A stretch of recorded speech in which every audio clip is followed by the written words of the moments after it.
Alright, good morning. It is 8:50 in the morning the next day, and we're going to take a look at our little experiments. We're going to look at the tabletop Kanoki pad first, our tabletop experiment, and then we're going to look at the Kanoki pad that's on the bottom of my foot and see what there is to see. It's kind of ridiculous, and it's laughable, I guess, to look at the sterile cotton at this point. It doesn't really prove anything. I could have switched the cotton on you. I think the good part with putting the water on the sterile cotton last night was that if it changed the color, if the water changed the color of the pad, and I put it on the cotton, you saw me doing it at the same time. So you pretty much knew I wasn't putting some like mineral water or whatever, which would change anything that was white into a dark color. But I'm sure there could have been a sneaky way to do it. But again, please take my word. This is all on the up and up. So let's see. Let's go. One of the things I did last night that you didn't see me do on camera is I covered the Kanoki pad with its packaging to try to keep the moisture in.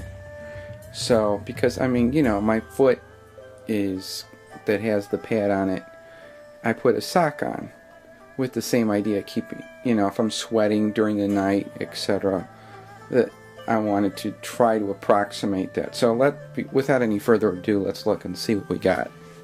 So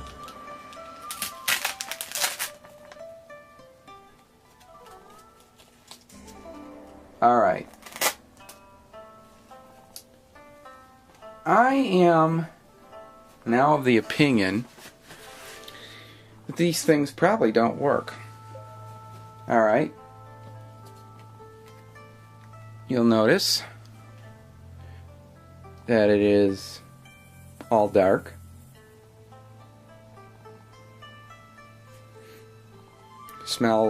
Has that smoky smell. Barbecue maybe was the way of saying it, but it could be. It smells sort of like the smell of a fireplace or a camp out. But the interesting thing is, it is sticky in the middle, not just on the sides. It is sticky like the pad I took off my foot on day 2. So that's not so good. So let me put this aside and we'll go on to look at my foot. Let's see what we got. Let's take the sock off and we'll take ouch. So here we go.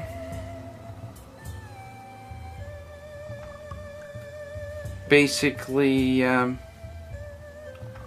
same kind of results. What is interesting is there's less here, but it might be just the way the moisture kind of pooled up on my body. So my skin feels nice and soft in the spot where it was touching. So there we go.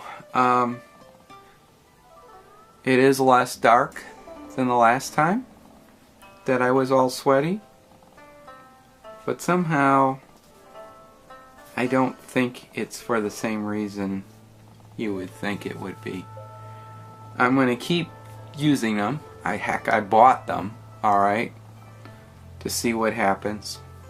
But the tabletop experiment kind of really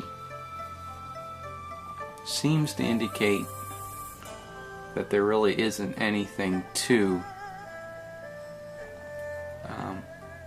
what they say, because it's, let's look at it one more time. So So I'm grabbing the one from the tabletop experiment, and there it is. And it looks dark and disgusting and everything else. And this was not, again, this was not on my foot. Alright? That was not on my foot. That was just on the little tabletop experiment. It was only exposed to purified water, no sweat whatsoever. No, it was not on anybody's body, and yet it looks like this overnight. Sticky, gooey, like night number 2. So, where does that leave us? I'm not sure I know. If the tabletop experiment had showed barely any discoloration or no coloration at all, and the fact that the pad on my foot was dark but less dark, I'd say, oh, maybe this is working. But the tabletop experiment has kind of thrown a monkey wrench into the whole thing. So I'm not sure what to think. Now, to be kind of sticking with the Kanoki pad side of things to the extreme, to the ridiculous, one thought has popped in my mind several times, and that is the instructions. Give instructions basically about the pad. You could look, I think it's part 1 or part 2 of episode 8, that really don't apply to the pad. I mean, where it says about the text on the thing facing something, there is no text. There is none of that. So what if the Kanoki pad itself, the real deal, works? And these ones were made in China. What if, like, the Chinese have put lead paint on toys that are supposedly lead free? What if in this case the company making these Kanoki pads have basically taken other cheaper ingredients and whipped together stuff and slapped it up and sent it out the door, unbeknownst to the Japanese people who own the company? I have no clue. I doubt it, but that's a thought. If the people who make the Kanoki pad want to get a hold of me and explain their side of the story, you can go to my blog, blog.chomer.com, and leave a post on one of the Kanoki posts, and I'll get back with you.